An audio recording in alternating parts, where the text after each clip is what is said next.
Bonsoir, bonsoir, bonsoir. C'est un plaisir de tous vous retrouver, toutes ces femmes guerrières, ces femmes qui sont des armes de destinée aiguisées pour lutter contre le royaume du malin, toutes ces Adam, toutes ces ADAM. Et bonsoir, bonsoir, bonsoir, bonjour, quel que soit l'endroit de la terre où vous êtes, à tous ces vaillants frères, nos hommes, nos pères, nos collègues, nos amis, nos époux, nos frères en Christ qui nous écoutent aujourd'hui. Bienvenue sur la plateforme Adam. Alors, c'est un plaisir de vous retrouver. Vous vous souvenez que la dernière fois que nous nous sommes rencontrés, nous avons relevé 4 messages importants ou 4 vérités de la parole de Dieu. La première que nous avons relevée et qui venait donc du livre de Genèse et des versets que nous avons lus, nous avons dit que selon la parole de Dieu et la création de l'être humain, l'Éternel avait retiré de l'homme un côté de l'homme, pas physique mais spirituel, et que de ce côté-là, il avait fait la femme. Donc nous avons dit que la femme est une spécialisation, c'est une partie de l'être humain qui a été amplifiée, qui a été spécialisée, qui a été aiguisée par l'Éternel pour une œuvre particulière. Vous vous souvenez, nous avons vraiment mentionné cela.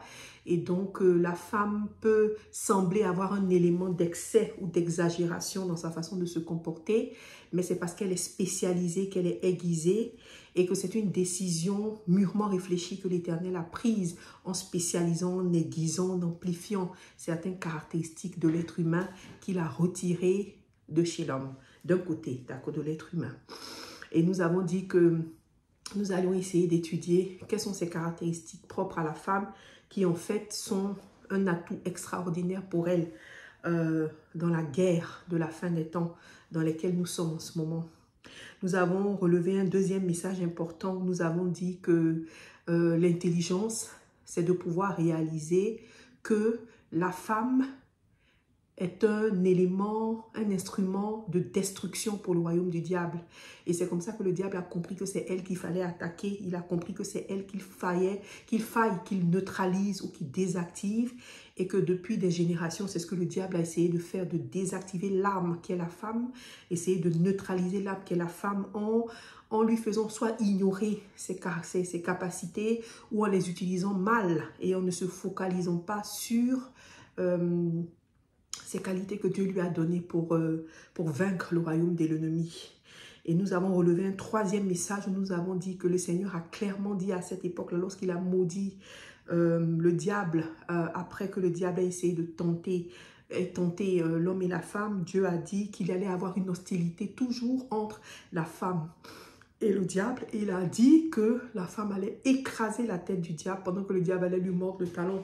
Donc nous avons dit cette troisième vérité qui est que nous, femmes, nous sommes des armes et que notre destinée est d'écraser la tête du diable et qu'il faut que nous en soyons conscientes.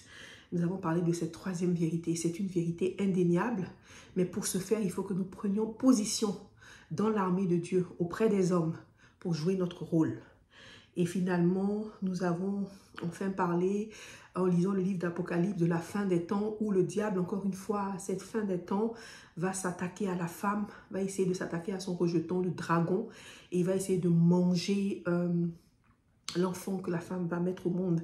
Et ça, c'est à la fin des temps. Donc, nous avons rappelé que nous sommes en temps de guerre et qu'en temps de guerre, nous ne pouvons pas rester dans les gradins et qu'en tant que femmes, nous devons vraiment nous soumettre à la transformation que l'Éternel veut faire de nous pour nous changer de la femme naturelle qui n'est pas consciente de ses capacités ou qui se laisse aller à ses pulsions, à ses émotions, à ses éléments que Dieu a utilisés pour la spécialiser, mais au lieu de les utiliser pour sa mission et pour la bataille, pour devenir une femme de caractère, souvent elle se laisse aller à son côté naturel, à son côté charnel.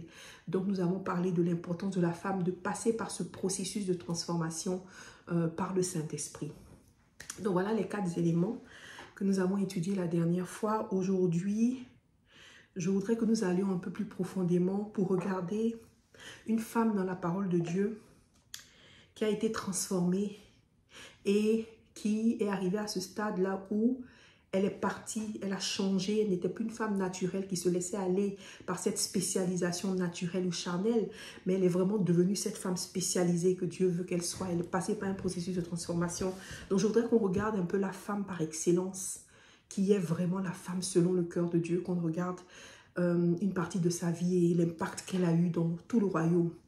Et que par rapport à ça, nous regardions aussi un homme donc qui a été un homme droit, et que nous voyons un peu à quoi ça ressemble lorsque nous passons par ce processus par lequel nous passons toutes, par lequel je suis en train de passer, et que je veux partager aussi avec mes autres sœurs, un processus de transformation permanente.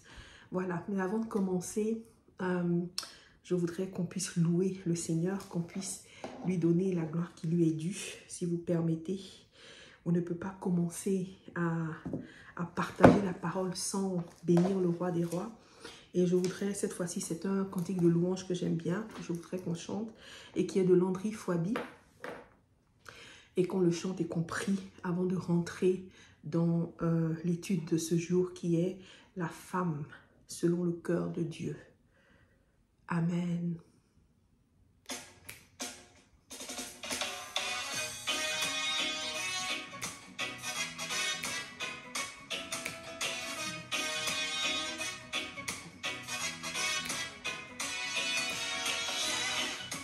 J'aime ta parole, elle est la vie. J'aime ta parole, elle éclaire mon sentier. J'aime, est une lampe à mes pieds, une lumière qui éclaire mon sentier.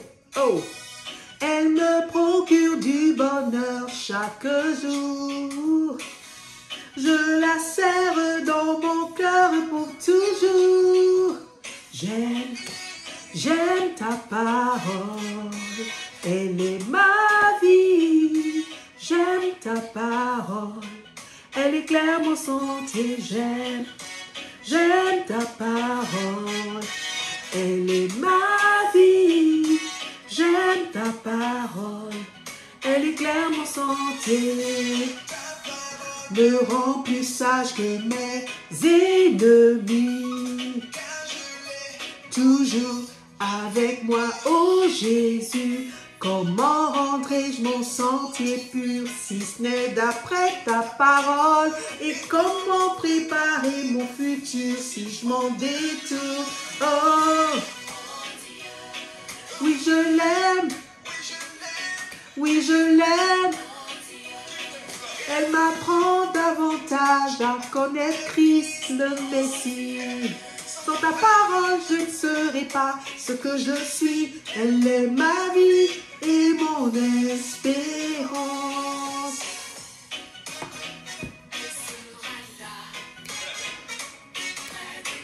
Oh, oh, elle éclaire mon sentier. Alors tu vas dire au Seigneur, Seigneur, j'aime ta parole. J'aime ta parole, Seigneur. Quand les soucis viendront, je me tournerai vers ta parole. Elle éclaire mon sentier.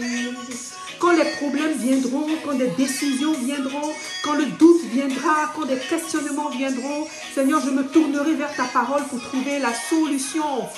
Dis au Seigneur que tu aimes sa parole, que tu veux comprendre sa parole. Dis-lui de t'ouvrir les yeux sur les révélations de sa parole ce soir, pour que tu puisses le connaître dans toute sa splendeur. Toi-même. Alléluia. Demande au Seigneur de te révéler sa parole. Non pas seulement parce que tu entends chez l'homme de Dieu, chez le pasteur, chez ton père, chez ta mère spirituelle. Non pas seulement parce que tu entends chez les autres, c'est bien. Mais que le Seigneur fasse que ces paroles soient des paroles de confirmation d'une parole qui te donne lui-même. Alléluia. Demande au Seigneur de te parler directement de sa parole. De te révéler dans le secret de ta chambre sa parole, pour que lorsque tu es seul en face de difficultés, tu entendes la voix. Tu entendes la voix de la parole. Alléluia. Près de moi, Jésus. Elle éclaire mon sentier. Alléluia. Elle éclaire mon sentier. Elle éclaire mon sentier. Elle éclaire mon sentier. Alléluia. Ce matin, je voudrais qu'on puisse, ce matin, ce soir, cet après-midi, juste que tu puisses lever la voix vers le Seigneur et lui dire, Seigneur, j'aime ta parole. Seigneur, j'aime ta parole. Seigneur, j'aime ta parole. Seigneur, ouvre mon cœur à ta parole. Seigneur, ouvre mon cœur à ta parole. Alléluia. Mets-toi dans une position de recevoir la révélation de la parole en ce qui concerne ta vie. Éternel des armées, nous voulons te dire merci du fond du cœur. Nous t'aimons, nous t'aimons, nous t'aimons. Nous t'aimons de tout notre cœur. Nous tous rassemblés ici qui t'écoutons, nous t'aimons de tout notre cœur. Nous venons devant toi, Seigneur, pour te demander vraiment de nous révéler ta parole. Et nous prions, Seigneur Jésus, que ceux qui nous écoutent, qui ne te connaissent pas, soient touchés profondément par ta parole. Et ceux qui te connaissent, Seigneur, t'aiment davantage, qui te croient davantage, que tu puisses leur révéler, Seigneur, les secrets de ta parole. Au nom puissant de Jésus. Amen. Alléluia. Ah, j'aime la parole de Dieu, j'aime la parole de Dieu. Hein? C'est un plaisir pour ceux parmi vous qui aiment dévorer la parole, qui aiment l'écouter, c'est un plaisir. Ça ne fait pas de nous des saints, pas du tout. Nous avons tous tellement de défis à relever dans nos vies personnelles, tellement de faiblesses, tellement d'erreurs, tellement de péchés que nous commettons tous les jours. Mais avec la grâce du Seigneur, le sang de Jésus qui nous parle, nous sommes capables de voir dans la parole ce que nous faisons de mal et d'essayer, autant que faire se peut, d'essayer de lui plaire. Alléluia. Alors, je voudrais qu'on parle un peu d'une femme selon le cœur de Dieu dans la parole. Et cette femme-là qui a compris qu'elle est une arme dans le royaume de Dieu et qui a été transformée par, je suppose, son amour pour le Seigneur et sa proximité avec Dieu.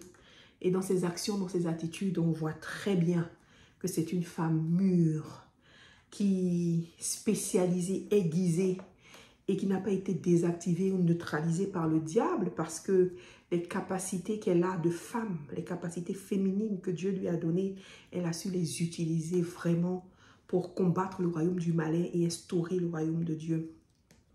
Je voudrais qu'on parle un peu d'elle aujourd'hui. Donc nous allons regarder un peu Marie, la Vierge Marie, la mère du Seigneur. Je pense personnellement que c'est une femme je vais dire sous-valorisée par les enfants de Dieu en général. Je crois qu'on ne parle pas beaucoup d'elle. Je pense qu'on ne prend pas assez exemple sur elle. C'est une femme extraordinaire et c'est la première femme, l'une des premières femmes qui a instauré le royaume de Christ dans ce monde par son obéissance et sa foi. À croire qu'elle allait porter le Messie, à le porter, à l'accompagner, à s'occuper de lui, à l'élever et à être avec lui jusqu'à la fin, jusqu'à sa mort et même après. Une femme extraordinaire et je voudrais qu'on se focalise un peu sur elle aujourd'hui et qu'on regarde comment est-ce que cette femme a manifesté la gloire de Dieu, comment est-ce qu'elle a été une arme dans la main de Dieu avec toute sa féminité, toute la féminité qu'une femme peut avoir, que vous pouvez penser, toute cette spécialisation là qui a été retirée de l'homme et qui a été mise dans la femme là, il y en avait en Marie, mais comment est-ce qu'elle a canalisé, elle a utilisé cette spécialisation pour le royaume. Donc je vous invite aujourd'hui à regarder Marie. Chaque fois que je regarde son histoire, je me dis, je suis tellement loin d'elle. tellement loin d'elle, hein, dans nos réactions et tout. Mais il est important de lire son histoire et de voir comment est-ce qu'on peut essayer, autant que faire se peut, de lui ressembler, d'acquérir son amour, sa foi, son obéissance. Amen. Son calme, sa sérénité. Alléluia. Alors, nous allons regarder le livre, nous baser sur le livre de Luc au chapitre 1. Mais avant de commencer, je voudrais juste vous rappeler un petit contexte. Quand vous lisez le livre de Matthieu, chapitre 1, pour vous-même, qui parle de la généalogie, donc de la lignée de Joseph, le passage présente un peu la lignée de Joseph, d'où il vient. Vous allez vous rendre compte que Joseph, qui était le fiancé de Marie à l'époque, était issu d'une famille très, très importante, ok, en Israël. Une famille très importante, parce qu'il était le descendant direct de David, qui était donc le roi respecté, admiré par le peuple d'Israël, et également la lignée que Dieu avait désignée, que Dieu avait bénie pour porter le sauveur d'Israël et le sauveur de l'humanité. Donc Joseph était un homme important. Il était un homme important. Il n'était pas, c'était le fiancé de Marie, mais il était un homme important. Par contre, Marie, on ne parle pas de sa famille. Donc, sûrement qu'elle venait d'une famille non importante, d'accord? Mais c'était une femme bien. Elle était jeune, elle était vierge. Elle était une fille bien, donc elle était fiancée à Joseph. Donc, je voulais connaître ce contexte-là. Donc, elle n'était personne, vraiment. Dans Israël, elle ne comptait pas. Et Joseph était celui qui comptait. Alléluia. Donc, lorsque nous prenons Luc au chapitre 1, que nous regardons un peu l'histoire de Marie à partir du moment où, à partir du verset 26, où l'ange vient donc lui annoncer qu'elle va porter le sauveur de l'humanité, qu'elle est enceinte, qu'elle sera enceinte par la vertu du Saint-Esprit, nous allons commencer par ça. Alléluia. Donc, la première chose, si vous regardez, lisons Luc chapitre 1, le verset 28, l'ange entra chez elle et lui dit, « Réjouis-toi, le Seigneur t'a accordé une grande faveur, il est avec toi. » Marie fut très troublée par ces mots, elle se demandait ce que pouvait signifier cette salutation. L'ange lui dit alors, « N'aie pas peur Marie, car tu as la faveur de Dieu. Bientôt, tu seras enceinte, puis tu mettras au monde un fils que tu nommeras Jésus. Il sera grand et on l'appellera le Fils du Dieu très haut. Le Seigneur Dieu fera de lui un roi, comme le fut David, son ancêtre. Il régnera pour toujours sur le peuple d'Israël, son règne n'aura point de fin. » Alors regardez la réaction de Marie. Marie dit à l'ange, « Comment sera-t-il possible puisque je suis vierge ?» Première question, comment cela sera-t-il possible puisque je suis vierge? Et l'ange lui répondit, « Le Saint-Esprit viendra sur toi et la puissance du Très-Haut te couvrira comme d'une ombre. C'est pourquoi on appellera Saint et Fils de Dieu l'enfant qui doit naître. » Amen. Alors, voici un peu Marie, cette jeune fille fiancée à un homme important, qui reçoit la visite d'un ange, qui lui dit, tu es enceinte, tu vas être enceinte par le Saint-Esprit, tu vas mettre au monde un enfant qui va être roi comme son ancêtre et tout ça. Donc, écoutez, de façon factuelle, tu te dis, bon, déjà, moi, je ne suis pas l'ancêtre de David. Si tu es à la place de Marie, bien sûr.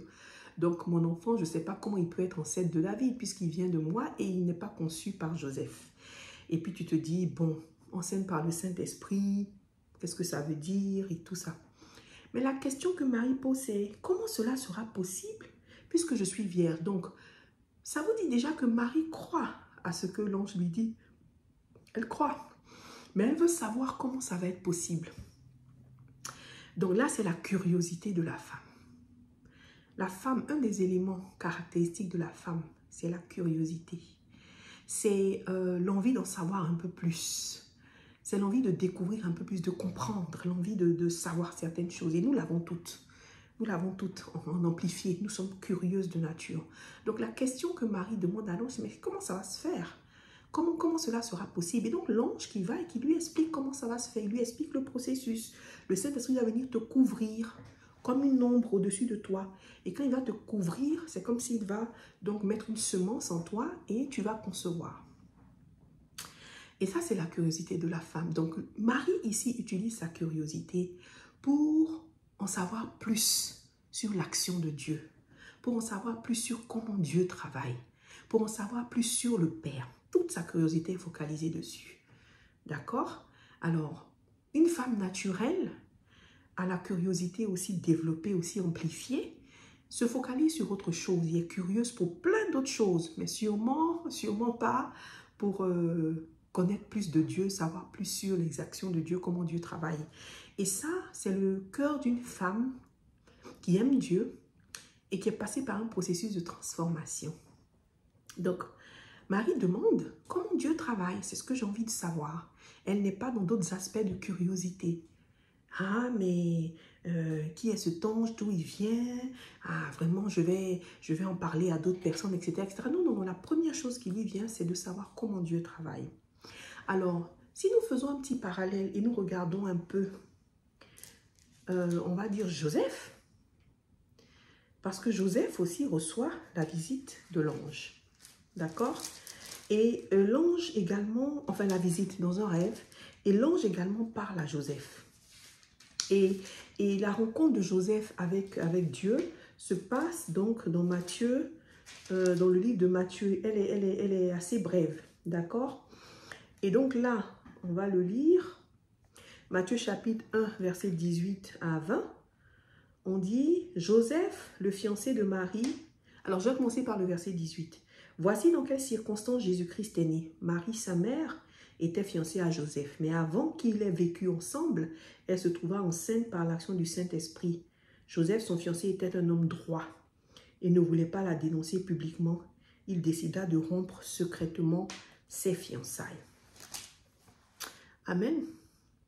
Alors, ici, il réalise, je ne sais pas comment, la Bible ne dit pas comment est-ce que Joseph apprend que Marie est enceinte pour l'instant, mais la Bible dit, avant qu'ils aient vécu ensemble, Marie se trouva enceinte par l'action du Saint-Esprit.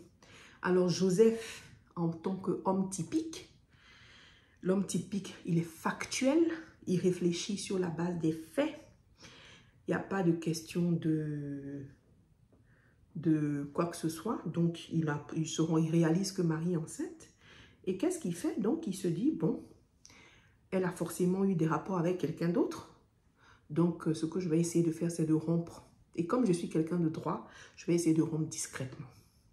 Donc, voilà l'homme. Pas de réflexion à gauche, à droite. Oui, ça pourrait être autre chose. Ça pourrait être le Saint-Esprit. Ça pourrait être... ou est-ce que d'où la grossesse peut venir et rentrer dans des processus imaginaires? Non, c'est un fait. Marie est enceinte. Conséquence, elle a forcément eu des rapports avec quelqu'un. La preuve, quand on continue le verset 20, la Bible dit, comme il y pensait, un ange du Seigneur lui apparut dans un rêve et lui dit, Joseph, descendant de David, ne crains pas d'épouser Marie, car c'est par l'action du Saint-Esprit qu'elle attend un enfant. Elle mettra au monde un fils que tu appelleras Jésus, car il sauvera son peuple de ses péchés. Tout cela arriva afin que se réalise ce que le Seigneur avait dit par le prophète. Alors vous vous rendez compte que ici, un ange du Seigneur apparaît aussi à Joseph en rêve. Est-ce que vous voyez Joseph demander à l'ange comment ça va se passer? Est-ce que, quel est le processus, comme Marie a réagi? La curiosité de Marie, non. Il entend quelque chose et comme il est un homme droit, il prend ça, il dit ok, je vais obéir à ce que Dieu dit. Donc ici, c'est juste un peu une petite différence de réaction entre l'homme et la femme. Et on en parlait un peu. La femme qui est curieuse et donc qui pose des questions. Hein, elle est systématiquement de poser des questions, qui pose des questions à l'ange pour dire comment ça va se passer. Donc Marie savait le processus par lequel elle allait tomber enceinte parce qu'elle a demandé, elle a été curieuse à l'ange.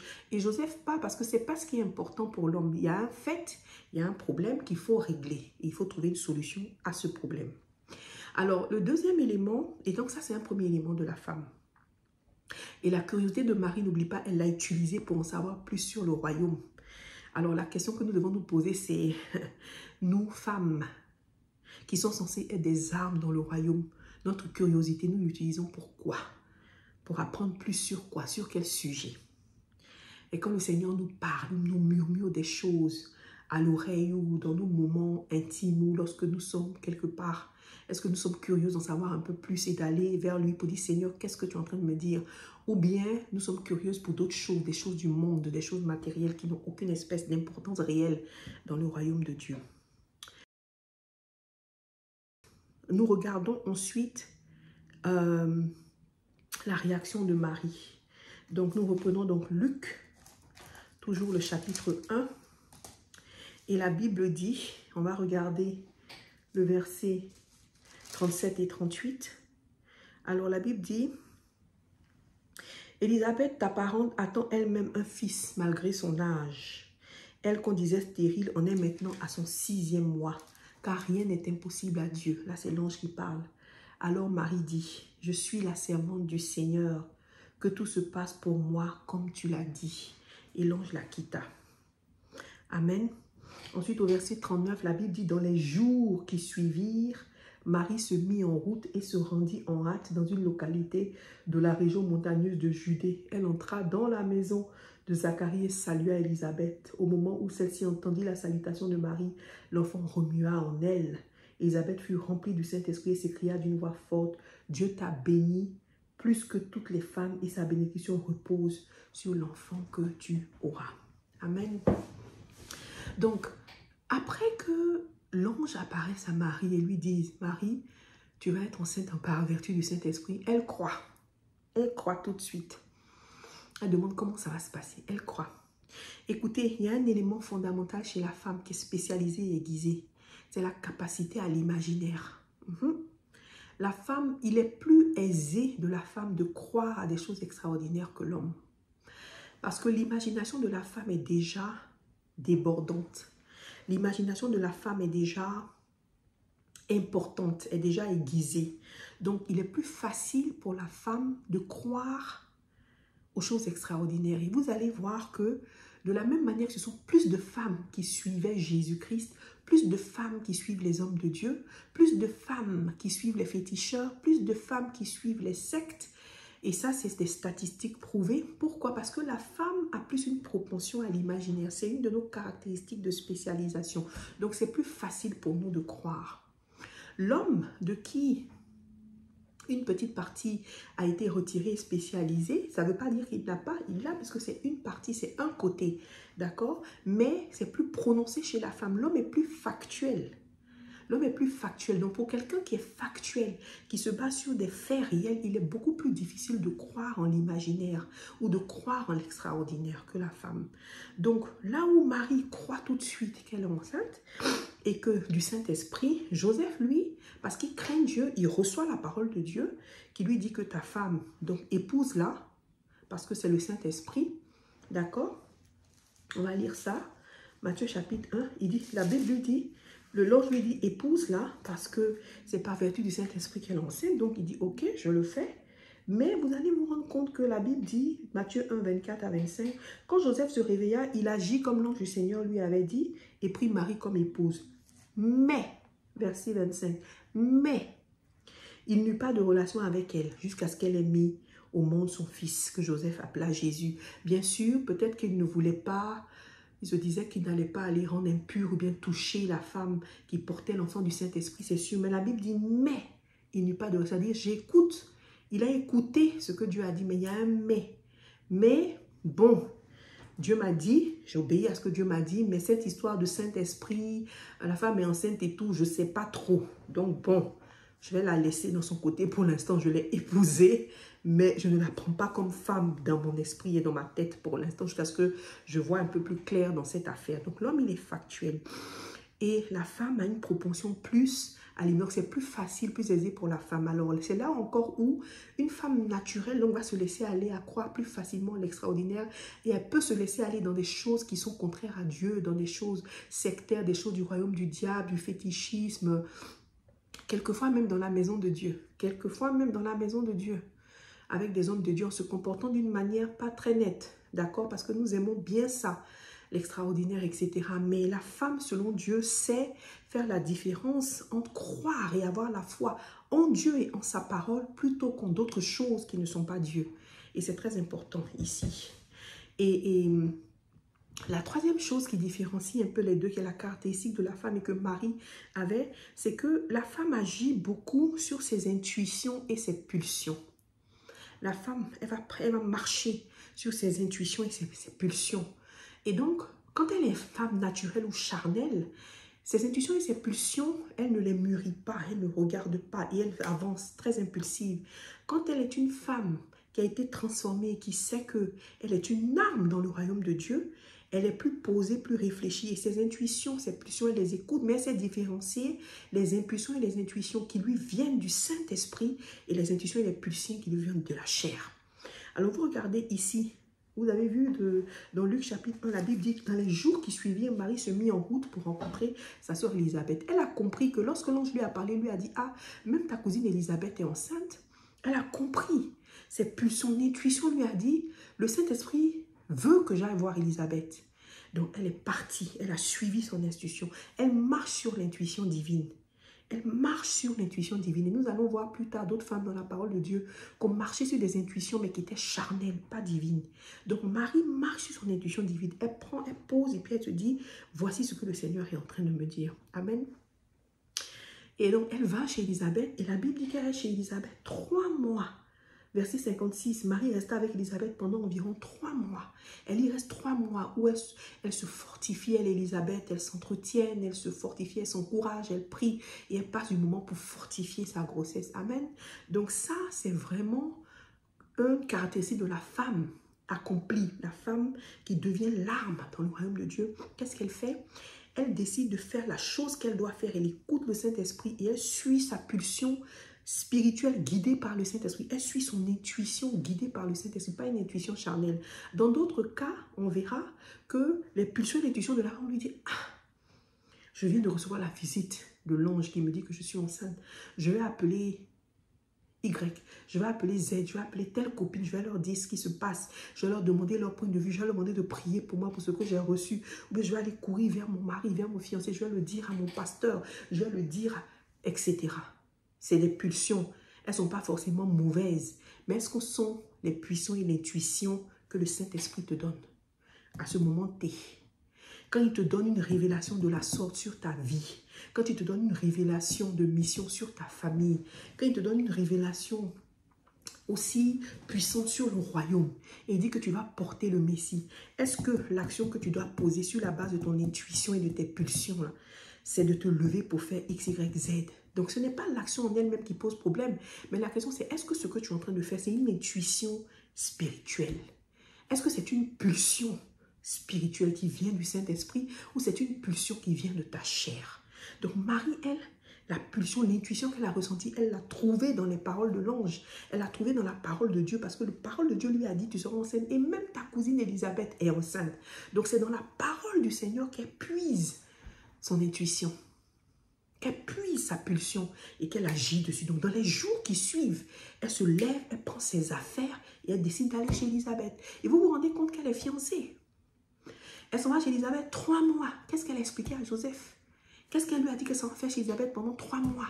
Ça vous dit déjà la détermination de Marie à le faire. Parce qu'elle marchait sur une intuition et une pulsion divine. Et ça, c'est la force de la femme. Lorsque la femme a une pulsion et une intuition, elle va le faire. Mais là où c'est dangereux, où le diable peut la désactiver, peut la neutraliser ou l'utiliser lui, au lieu qu'elle soit utilisée par Dieu, c'est quand la femme prend cette détermination, cet entêtement pour aller poser une action qui vient d'une pulsion, mais qui n'est pas divine, mais une pulsion charnelle. Et en ce moment-là, qu'est-ce qu'elle va faire? Elle va poser un acte qui va détruire son environnement. Et on va parler de ce genre de femmes dans la parole, qui ont détruit leur environnement, qui ont pris des actes destructeurs basés sur leurs pulsions, qui n'étaient pas du tout des pulsions qui venaient du Seigneur. Donc, comme je dis, tu peux entendre ce genre de paroles comme Marie et décider que, ah, j'ai entendu, le Seigneur vient de me parler, il me dit, je suis enceinte, donc je sens qu'il faut que j'aille parler de ça à ma sœur. Je sens qu'il faut que je l'appelle pour lui parler, pour qu'on prie ensemble. Ça peut paraître noble, ça peut paraître louable, mais cette action-là, si tu la fais alors que la pulsion et l'intuition que tu as ressentie n'est pas ce que Dieu veut, tu t'en vas détruire le message que Dieu t'a donné. Tu t'en vas le jeter comme ça en pâture. Tu vas affecter la destinée que Dieu voulait faire. Parce que tu vas aller livrer le message que Dieu t'a donné. Pas parce que c'est mauvais d'en parler à ta sœur, c'est peut-être bon, mais ce n'est pas la pulsion et l'intuition que le Saint-Esprit te donne à ce moment donné. Donc Marie a compris que le Saint-Esprit voulait qu'elle aille rendre visite à Élisabeth et qu'elle y passe du temps. Et c'est comme ça qu'elle y va. Regardons Joseph par contre. Donc quand Joseph, donc en tant qu'un homme qui est un homme typique, donc dans sa nature, dans sa caractéristique, lorsque l'ange lui dit, Marie est enceinte du Saint-Esprit, lui devant ce problème, d'abord qu'il le voit comme une situation à régler, ça c'est l'homme, donc il veut il cherche une solution. Voilà l'homme, il cherche une solution. Il se dit, quelle solution je vais prendre en face de ce problème? Il n'est pas dans, oui, j'ai des pulsions, comment je me sens, oh, Marie m'a traité, oh, non. Il n'y a pas ce genre de pulsion, il n'y a pas ce genre d'intuition. Même si on a, elles sont à moins de level parce qu'elles ont été amplifiées chez la femme, d'accord? Donc, bien qu'il y ait des pulsions, c'est un être humain comme Dieu en a créé, mais il pense solution, action. Et la solution qu'il se dit, bon, écoute, ma fiancée est enceinte, je vais rompre secrètement. Alors, il prend une décision. Donc, une différence majeure qui est l'amplification de la femme, il y a que la femme, elle suit ses pulsions, ses intuitions, tandis que l'homme, en général, va réfléchir et trouver une solution. Ce sera sa première approche, réfléchir et trouver une solution. Alléluia. Amen. Donc, c'est des éléments importants que je voulais mettre sur la table en ce qui concerne la femme qui commence à comprendre qui elle est. Alors, un élément important et qui est aussi, je veux dire, caractéristique de la femme, c'est, on va dire, tout ce qui est, comment je vais appeler ça? Tout ce qui est parole, causerie, le besoin d'être entouré, le besoin de partager certaines choses avec les autres, parler, s'exprimer. Ça, c'est une caractéristique aussi de la femme qui est amplifiée chez la femme. Donc, vous vous rendrez compte que lorsque Marie entend une parole comme ça extraordinaire en ce qui concerne sa vie, qui concerne le royaume, elle a envie d'en parler, de partager, elle a envie de causer, elle a envie d'avoir du soutien, elle a envie d'exprimer la chose. Par contre, vous allez vous rendre compte que lorsqu'on regarde un peu Matthieu 1 et Joseph, et comment est-ce qu'il a vécu cette expérience-là, il l'a vécu en solitaire, c'est-à-dire qu'il a décidé de prendre des décisions de rompre secrètement, mais pas d'aller en parler un peu. Au contraire, il préférait ne pas en parler. Donc là où l'homme est plus quelqu'un d'un peu moins, on va dire, un peu moins bavard, ou celui qui a un peu moins le besoin d'exprimer, de partager, de causer, tout ça, la femme a une propension à ça. Ça fait partie des caractéristiques qui ont été amplifiées chez la femme. Et c'est une, comme je disais la dernière fois, c'est quelque chose que Dieu a fait de façon délibérée. Alors c'est comme ça que Marie se rend chez Élisabeth et qu'elle y passe 3 mois. Vous allez voir rarement un homme se lever, aller passer 3 mois chez un ami pour pouvoir rester avec l'ami, causer et tout ça. C'est rarement, d'accord? Parce que ce n'est pas une caractéristique assez amplifiée chez la femme. Mais le séjour que Marie a fait chez Élisabeth lui a fait énormément de bien. Elle l'a fortifié, l'a préparé pour pouvoir affronter les défis qu'elle allait affronter en revenant chez elle. Parce que quand elle a accouché, il a fallu qu'elle marche des kilomètres, qu'elle aille ailleurs. Il n'y avait pas de place pour eux. Elle a dû aller accoucher dans une étable. Mais on dit étable, ça paraît bien beau comme mot, mais vraiment un endroit sale et tout. Tout ce qu'elle devait traverser, elle a puisé des forces chez sa cousine. Avec le partage, avec le soutien de sa cousine. Et ça, c'est un besoin de la femme. Mais imaginez-vous qu'elle se soit trompée, qu'elle ait suivi ses pulsions pour aller ailleurs que chez Élisabeth, pour aller chercher du soutien, des conseils ailleurs que la bonne personne. Imaginez la destruction que ça aurait fait de tout le royaume. Le Messie devait venir par elle. Imaginez dans quel état elle aurait été si elle était allée chez quelqu'un d'autre. Elle était allée chez sa voisine avec qui elle s'entend très bien pour lui dire voici ce qui se passe. Et sa voisine lui avait dit quoi? C'est pas possible. Mais moi je te conseille de faire ça. Moi je te conseille vraiment de dire à ton fiancé là, faut pas qu'il te laisse. Mais lui il a quel comportement? Ou bien elle lui dit toi tu es sûr que c'est le Saint-Esprit qui t'a parlé? Est-ce que tu es sûr que c'est pas que... Donc plein de choses. À aller s'ouvrir chez la mauvaise personne, à aller chercher le soutien chez la mauvaise personne. Mais Marie était calme, elle était posée, elle suivait ses intuitions spirituelles, elle a reçu la parole sur le royaume, sur la mission. Elle a reçu la parole qui lui disait, tu vas porter le sauveur de l'humanité. Quelle mission extraordinaire. Elle n'est pas allée dans l'effervescence pour suivre ses instincts. Ouh, je cours, j'en parle. Elle s'est posée, elle a reçu le message par la foi. Elle a été curieuse de comprendre comment Dieu travaille. Elle s'est tournée vers le Seigneur, vers l'ange, pour lui demander comment ça va se passer. Elle n'est pas allée demander à quelqu'un en extérieur. Elle n'est pas allée en parler à sa mère spirituelle. Elle n'est pas allée en parler à sa patronne pour dire qu'est-ce que tu me conseilles de faire. Premier conseiller par excellence, le Seigneur qui lui a parlé. La voix qui lui a parlé. premier conseiller par excellence avant son fiancé, avant son homme, avant ses amis, avant sa famille, avant le souverain sacrificateur de la synagogue qu'elle fréquentait. Avant tout ça. La voix qui lui a parlé, elle est repartie vers cette voix par curiosité pour dire comment ça va se passer. Elle a écouté cette voix. Elle a pris le temps de ruminer ce que la voix lui a dit. La voix lui a dit, la voix a parlé de sa cousine. Et elle a regardé l'intuition spirituelle qui montait en elle parce qu'elle ne s'était pas laissée corrompre par d'autres voix. Et cette intuition était, va rendre visite à ta cousine qui vit la même chose que toi, qui est dans la même situation que toi. Et c'est la voix du Seigneur qui lui a parlé. Et elle est partie chez sa cousine pour prendre des forces spirituellement, pour se préparer pour la mission. À partir du moment où Marie a été cette femme qui a canalisé ses émotions et ses pulsions, qui a puisé dans le Seigneur la source de sa motivation, qui s'est déterminée à aller chez sa cousine, qui n'est pas allée faire quoi que ce soit, mais qui est allée passer 3 mois chez sa cousine et qui est allée écouter le Seigneur et qui a suivi le Seigneur et qui a utilisé sa foi pour croire en ce que Dieu lui a dit. À partir du moment où elle l'a fait, elle a mis en marche le mécanisme d'établissement du royaume. Marie a été un instrument extraordinaire dans le royaume de Christ pour que le salut vienne à nous. Sans elle, le salut ne serait pas venu à l'humanité. Sans elle, les promesses que l'Éternel avait faites au monde pour dire que je vous emmènerai un sauveur ne seraient pas réalisées. Il a fallu la Vierge Marie. Il a fallu cette femme qui aimait Dieu. Il a fallu cette femme qui a utilisé ses capacités féminines au service du Seigneur, qui ne s'est pas laissée corrompre par le monde et la chair et ses pulsions charnelles, mais elle s'est posée quand elle a reçu. Elle ne s'est pas laissée ébranler, balloter. Imaginez-vous, Marie avait toutes les raisons d'être déstabilisée. Parce qu'elle n'avait pas de famille, elle n'avait pas de nom. Joseph était celui qui avait un nom. Elle se retrouvait dans une situation où Dieu l'avait mise et Dieu l'avait rendue enceinte. Est-ce qu'elle s'est préoccupée de ça? Est-ce qu'elle s'est préoccupée de ce que son fiancé voulait ou pas? Est-ce qu'elle s'est préoccupée de ce que les gens disaient? Son sort, sa destinée, son futur, ce qu'il allait lui arriver, elle l'a laissé dans la main du Seigneur.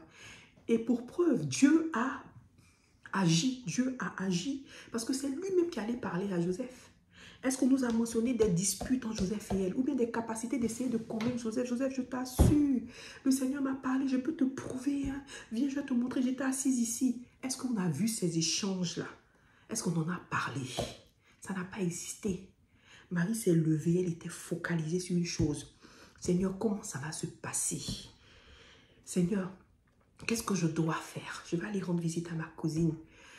Comme tu me le dis, comme je le sens dans mon cœur, elle s'est calmée, elle s'est posée. Elle a cru en la parole du Seigneur. Elle a serré la parole dans son cœur.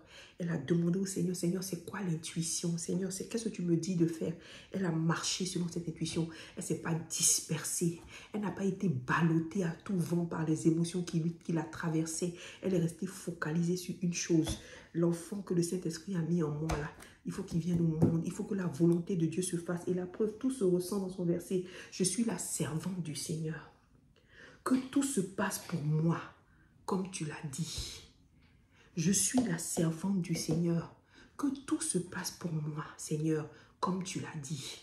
Si tu envoyais sur mon chemin cette grâce et que je suis enceinte par le son du Saint-Esprit, si mon fiancé n'est pas d'accord, si ça arrive ou ça doit arriver, qu'on doit me lapider parce que je suis tombée enceinte, ça arrivera. Mais moi, Marie, je suis focalisée sur ce que tu m'as dit, qu'il me soit fait selon ta volonté.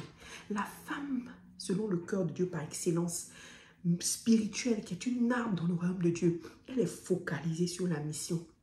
Elle est focalisée sur la destinée. Elle n'est pas ébranlée.